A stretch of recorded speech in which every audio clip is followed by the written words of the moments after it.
बिस्मिल्लाहिर्रहमानिर्रहीम। अस्सलाम वालेकुम। आज हमारा यूनिट 6 का टॉपिक नंबर है 5, जिसका टाइटल है फॉर्म्स ऑफ एनर्जी, यानी एनर्जी की मुख्तलिफ़ अशकाल। उर्दू में इसका क्या मतलब है? इश्काल के एनर्जी मुख्तलिफ़ कौन कौन सी शक्लों में जो है वो हमारे पास एग्जिस्ट करती है। बुक में आपकी डिफरेंट फॉर्म्स गिवन है, जिनमें से चंद एक की डिस्क्रिप्शन जो है वो मैं बताऊँगी आपको। सबसे पहले है आपके पास mechanical energy.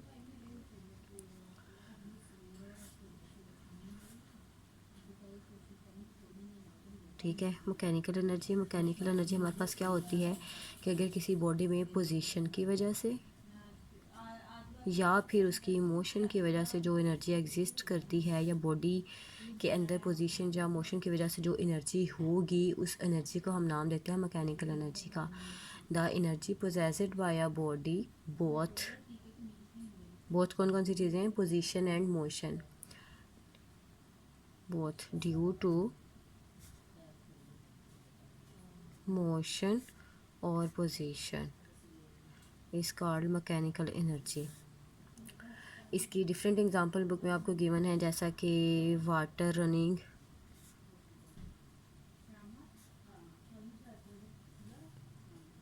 Down a stream, water running down a stream हो गया।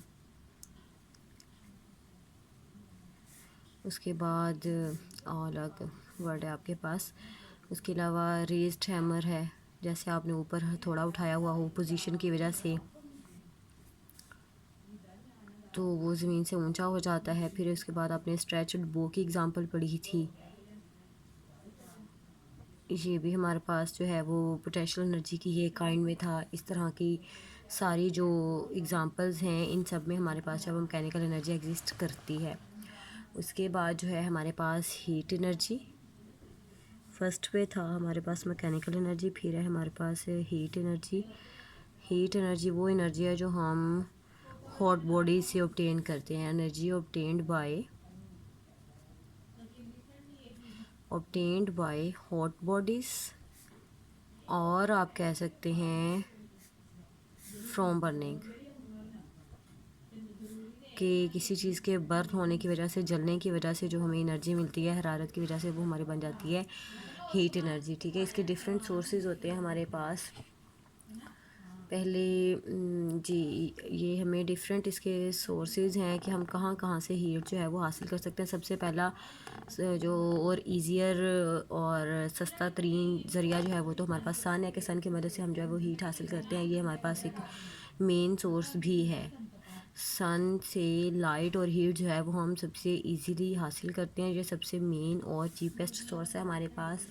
उसके अलावा जब फ्रिक्शनल बॉडीज़ के आपस में फ्रिक्शनल बॉडीज़ जो हैं उनकी वजह से भी जो है वो बॉडीज़ नहीं, सॉरी, फोर्सेस था, कि जिस तरह से हम मशीनरी पार्ट्स देखें तो वो जब आपस में एक दूसरे के साथ रगड़ खाते हैं तो उस फ्रिक्शन की वजह से, उनकी उस फोर्स की वजह से जो है वो हीट प्रोड्यूस होती है।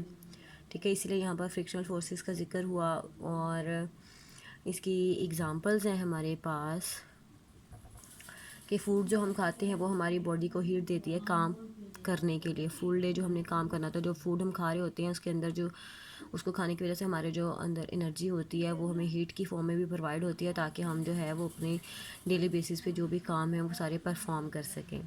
ठीक है, उसके बाद है हमारे पास इलेक्ट्रिकल एनर्जी। इलेक्ट्रिकल एनर्जी जो है, इसके नाम से ज़ाहिर हो रहा है कि ये अबाउट द इलेक्ट्रिसिटी होगी। इलेक्ट्रिकल से ही पता चल रहा है हमारे पास। ये क्या है कि ये हमें जनरेटर्स और बैटरीज़ वगैरह से जो एनर्जी हम हासिल करते हैं, बैटरीज़ एंड जनरेटर्स, आप कह सकते हो कि energy obtained by generators and batteries जो है उसे हम नाम देंगे इलेक्ट्रिकल एनर्जी का। इलेक्ट्रिकल एनर्जी जो है ये इस टाइम वाइडली यूज़ की जाती है सबसे ज़्यादा। मतलब आप खुद देख लें कि हमारी डेली जो लाइफ है, रूटीन लाइफ, वो सारी बिजली पे डिपेंडेंट है। अगर एक दिन लाइट ना हो तो सारे काम जो है वो रुक जाते हैं हमारे पास। तो widely used form of energy है ये। और इसके अलावा इसे हम वायर्स की मदद से जो है वो डिज़ायर्ड प्लेस तक अपनी मर्ज़ी से जहाँ तक ले जाएं इसको शिफ्ट कर सकते हैं। आपको बताया कि हम वायर्स के ज़रिए से बिजली जहाँ पर भी ले जाना चाहें इन वायर्स के ज़रिए से जो है वो बिजली आगे एक जगह से दूसरी जगह पर जो है वो हम लेके जा सकते हैं। ठीक है, उसके बाद जो है इसके सोर्सेज हमारे कौन कौन से होते हैं कि सबसे पहले सोर्स तो अभी जो मैंने बताया कि जनरेटर और बैटरीज़ होते हैं। जनरेटर्स हैं, बैटरीज़ हैं, फिर उसके बाद जो है वो हमें ये मिलती है इसको ये जो most of the electrical generators are run by hydro power, thermal और न्यूक्लियर पावर। इनको हम जो है वो किसकी मदद से रन करवाते हैं, इसके लिए हमारे पास डिफरेंट मेथड होते हैं। हाइड्रो पावर भी होता है। हाइड्रो का मतलब होता है कि आप पानी की मदद से जो है वो बिजली बना रहे हो। उसके अलावा आपके पास थर्मल होता है। थर्मल का मतलब होता है स्टीम, भाप वगैरह, भाप की मदद से बिजली बनाई जाती है। ठीक है, उसके अलावा हमारे पास थर्ड इसका सोर्स था न्यूक्लियर का, कि हम जो है वो न्यूक्लियर रिएक्शंस की मदद से हमें जो एनर्जी मिलती है। न्यूक्लियर में फर्दर डिस्कस करूँगी कि कौन से रिएक्शंस होते हैं, तो इन रिएक्शंस की मदद से भी आपको जो है वो एनर्जी हासिल होती है। उस एनर्जी को आप फिर जो है वो जनरेटर्स और टर्बाइंस वगैरह को रन करने के लिए इस्तेमाल करते हैं। ठीक है, इसकी एग्जांपल हमारे पास है कि हमारी डेली लाइफ में इसकी एग्जांपल तो बहुत सारी हैं इलेक्ट्रिकल एनर्जी की, कि हमारी कॉमन लाइफ में अगर आप देखें तो पंखा चलना बिजली की वजह से पॉसिबल होता है। लाइट का जलना, बल्ब चलाना, ये तुम्हारे हमारे जो इलेक्ट्रिकल मोटर्स का चलना, ये तमाम काम जो है वो बिजली की वजह से ही पॉसिबल होते हैं। इन तमाम चीज़ों में हमें इलेक्ट्रिकल एनर्जी की एग्जांपल मिलती है। उसके बाद है हमारे पास नंबर 4 पे साउंड एनर्जी। तो साउंड एनर्जी जो है वो हमारे पास प्रोड्यूस होती है जब कोई बॉडी वाइब्रेट करती है। ठीक है, जो एनर्जी हमें ड्यू टू वाइब्रेशन मिले, किसी चीज़ के ऑसिलेट करने से, वाइब्रेट करने से मिले, वो एनर्जी जो है हमारे पास साउंड एनर्जी कहलाती है। ठीक है, साउंड एनर्जी प्रोड्यूस करने के लिए या साउंड प्रोड्यूस करने के लिए हमारे पास एक तो बॉडीज़ का वाइब्रेशन करना ज़रूरी होता है, वो वाइब्रेट करें, और दूसरा होता है इनके लिए मीडियम की ज़रूरत होती है। ठीक है, जब हमारे पास ये दोनों चीज़ें होंगी तो हमें साउंड एनर्जी मिलेगी। ठीक है, तो साउंड कब प्रोड्यूस होगी जी, जब कोई बॉडी वाइब्रेट करेगी। अभी कंडीशन बताई कि पहले तो आप कहेंगे कि ड्यू टू वाइब्रेशन जो हमें एनर्जी हासिल होती है वो साउंड एनर्जी होती है। फिर साउंड एनर्जी जो है उसके लिए दो कंडीशंस होती हैं कि एक बॉडी का वाइब्रेट करना ज़रूरी होता है, और सेकंड होता है कि उस बॉडी के लिए कोई ना कोई साउंड के लिए कोई ना कोई मीडियम लाजमी हो। अगर मीडियम नहीं होगा तो आवाज़ आपको सुनाई नहीं देगी, क्योंकि आपकी जो आपने वाइब्रेट किया था वो वाइब्रेशन आगे ट्रांसफ़र ही नहीं हो पाएंगी। ठीक है, उसके बाद इसकी डिफरेंट एग्जांपल्स हैं कि डायाफ्राम ऑफ ड्रम लिखा गया है। आप ड्रम भी लिख सकते हो, एयर भी लिख सकते हो, बिकॉज हमारे कान का डायाफ्राम भी जब वाइब्रेट करता है तो देन हमें आवाज़ सुनाई देती है। सितार की एग्जांपल दी गई कि अगर आप उसकी स्ट्रिंग्स को हिलाएं तो उसकी वजह से वाइब्रेशन पैदा होती है। ठीक है, उसके बाद जो है वो डोर को नॉक करना, अगर हम डोर के ऊपर दस्तक दें तो उसकी वजह से भी आवाज़ पैदा होती है। ठीक है, और इसके अलावा जी vibrating air column of wind instrument such as flute pipe, बंसरी की आवाज़ जो होती है वो पाइप के अंदर जो है आप जब अपनी उसको सांस के ज़रिए से हवा को अंदर खींचते हो और बाहर निकालते हो तो वो विंड जो है वो टकराती है, तो उसकी वजह से भी जो है वो बंसरी में से आवाज़ आपको सुनाई देती है। मतलब म्यूज़िकल इंस्ट्रूमेंट्स में इसमें आ जाते हैं साउंड एनर्जी प्रोड्यूस करने के लिए। उसके बाद है हमारे पास लाइट एनर्जी।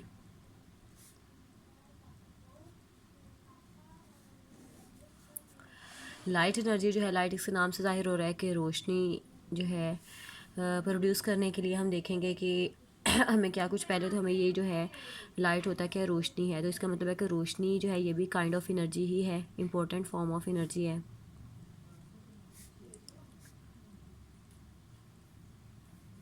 ठीक है, ये फॉर्म ऑफ एनर्जी है। इसका सबसे बड़ा सोर्स हमारे पास सन है, कि सन की मदद से हमें एनर्जी हासिल होती है। फ्लोरेसेंट ट्यूब्स की मदद से हासिल होती है। फ्लोरेसेंट होता है चमकने वाली ट्यूब्स वगैरह जो होंगी उनकी वजह से सन हमारे पास जो है वो रोशनी पैदा होगी, प्रोड्यूस होगी। उसके अलावा जो है जैसे कैंडल्स वगैरह हो गई, इलेक्ट्रिकल बल्ब हो गए, ट्यूब लाइट्स हो गई।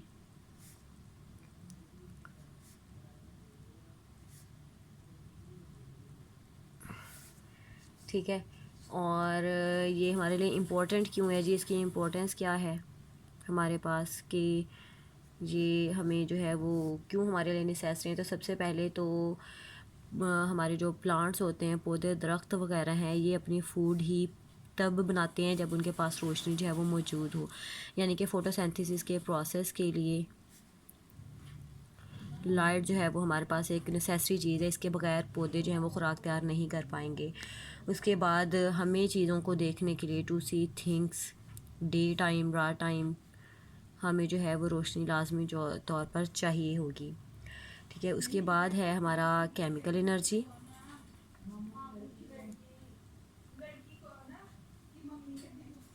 केमिकल एनर्जी जो है हमारे पास, ये केमिकल रिएक्शंस के नतीजे में हमें हासिल होती है। डिफरेंट केमिकल रिएक्शंस जब टेक प्लेस होंगे तो energy obtained from chemical reactions जो होगा, केमिकल रिएक्शंस के रिज़ल्ट के बाद हमें जो एनर्जी हासिल होगी उसे हम नाम देंगे केमिकल एनर्जी का। ठीक है, अब हमारे पास जो है फूड, फ्यूल और अदर केमिकल सब्सटेंसेस जो होते हैं, इन सब के जब आपस में रिएक्शंस वगैरह होते हैं तो उसकी वजह से जो एनर्जी एंड पे बनती है वो केमिकल एनर्जी होती है। अब जिस तरह से हम खाना वगैरह खाते हैं तो वो हमारी बॉडी के अंदर जाता है, तो इसका मतलब है कि वो उस फूड का भी हमारी बॉडी के अंदर जाके कोई ना कोई रिएक्शन होता है, मेटाबॉलिज्म जिसे हम कहते हैं, कि उसमें खुराक हमारी टूट फूट कर जो है वो जिस्म के मुख्तलिफ़ हिस्सों में जाती है, फिर हज़म होती है, तो उसकी वजह से भी हमें जो है वो एनर्जी मिलती है। तो एक्चुअली वो रिएक्शन हमारी बॉडी के अंदर कौन सा होता है, केमिकल रिएक्शन, जिसकी वजह से आपने देखा कि ऑक्सीजन वगैरह भी प्रोड्यूस होती है, हाइड्रोजन भी प्रोड्यूस होती है, और वो थ्रू नोज़ हमारे जो है वो बाहर भी उसमें से कुछ ना कुछ हिस्सा जो उसका वो निकलता है। तो वो सारी कैसे प्रोड्यूस हो रही है, वो केमिकल रिएक्शंस की वजह से प्रोड्यूस हो रही होती हैं। तो इसमें सबसे पहले हमारे पास ये पैदा कैसे होगी जी, अगर हम वुड, कोल या इसकी प्रोडक्शन कह लें कि हम कैसे इसको पैदा कर सकते हैं, सोर्स भी कह सकते हो, वुड को, कोल को या फ्यूल को जलाएंगे, ईंधन वगैरह को, तो उसकी वजह से जो है, अब आपको पता है कि वुड, कोल का जलना जो है हमारे पास एक केमिकल रिएक्शन है जिसे हम दोबारा से पहले वाली फॉर्म में नहीं लेके आ सकते। केमिकल रिएक्शन वही होता है जो वन टाइम होता है, उसे हम दोबारा से जो है वो पहली वाली फॉर्म में उस चीज़ को नहीं लेके आ सकते। अगर वो एक बार रिएक्शन हो गया, उसकी नई शेप बन गई, तो वो चीज़ वैसी ही रहती है बाद में। तो वुड, कोल वगैरह जो है जब हम इनको जलाएंगे तो ये केमिकल रिएक्शन होगा, तो इसकी वजह से हीट भी प्रोड्यूस होगी, लाइट भी प्रोड्यूस होगी, और साथ में जो है वो केमिकल एनर्जी भी प्रोड्यूस होगी। ठीक है, उसके बाद जो है हमारे पास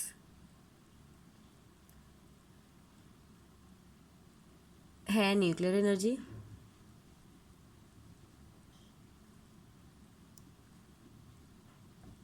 न्यूक्लियर एनर्जी जो है ये होती है न्यूक्लियर रिएक्शंस की वजह से, energy obtained from nuclear reactions, ये न्यूक्लियर रिएक्शन की वजह से हमें हासिल होगी। ठीक है, न्यूक्लियर रिएक्शंस की वजह से हासिल होगी। न्यूक्लियर रिएक्शन हमारे पास कौन कौन से हैं जी, फ्यूजन है और फिशन है।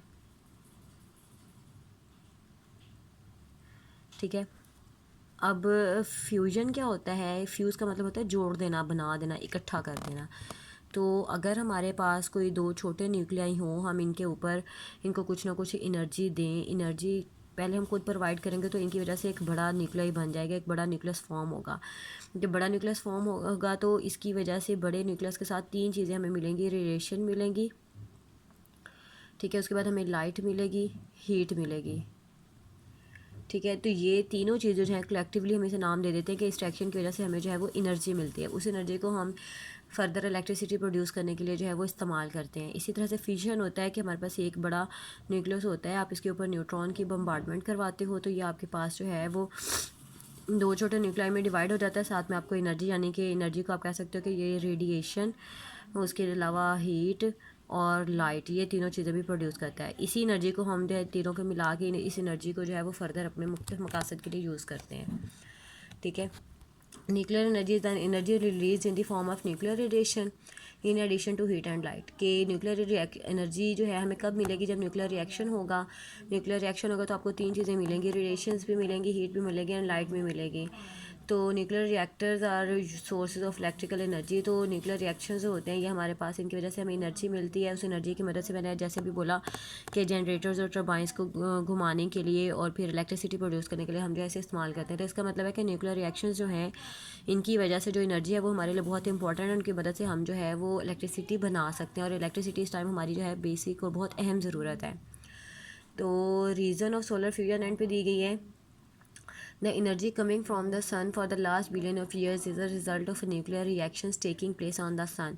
जब यूनिवर्स वजूद में आई, जब कायनात बनी, प्लैनेट्स बने, सन वजूद में आया, तो एट दैट टाइम सन के अंदर जो न्यूक्लियर फ्यूजन रिएक्शन हुआ था उसका जो रिज़ल्ट है वो अब हमें ये हीट और लाइट की फॉर्म में सन से मिल रहा है। ठीक है, ये नहीं है कि आज वहाँ पे रिएक्शन हो रहा दोपहर टाइम आपको रोशनी मिल गई, फिर जो शाम टाइम रिएक्शन हुआ उसकी रोशनी सुबह मिल गई, बल्कि ये एक बहुत स्लो प्रोसेस होता है, टाइम कंज्यूमिंग प्रोसेस होता है। बहुत सालों बाद जो है वो इसका रिज़ल्ट हमें देखने को मिलता है। तो अब से देखें तकरीबन 14 बिलियन ईयर्स पहले जो है वो यूनिवर्स बनी है। तो उस टाइम जो फ्यूजन रिएक्शन हुआ था सन के अंदर, जो कि एक केमिकल रिएक्शन है, उसका रिज़ल्ट जो है वो अब हम इस टाइम हासिल कर रहे हैं। उसकी वजह से सन की तरफ से हीट और लाइट हमें अब मिल रही है। जो अब वहाँ पे फ्यूजन रिएक्शन हो रहा होगा वो अब से अगेन बिलियन ईयर्स के बाद जो है वो हमें मिलेगा। ठीक है, लाइट और हीट की फॉर्म में जो अब रिएक्शन हो रहे हैं उनका रिज़ल्ट हमें अब से बिलियन ईयर्स के बाद मिलेगा। That's all, thank you.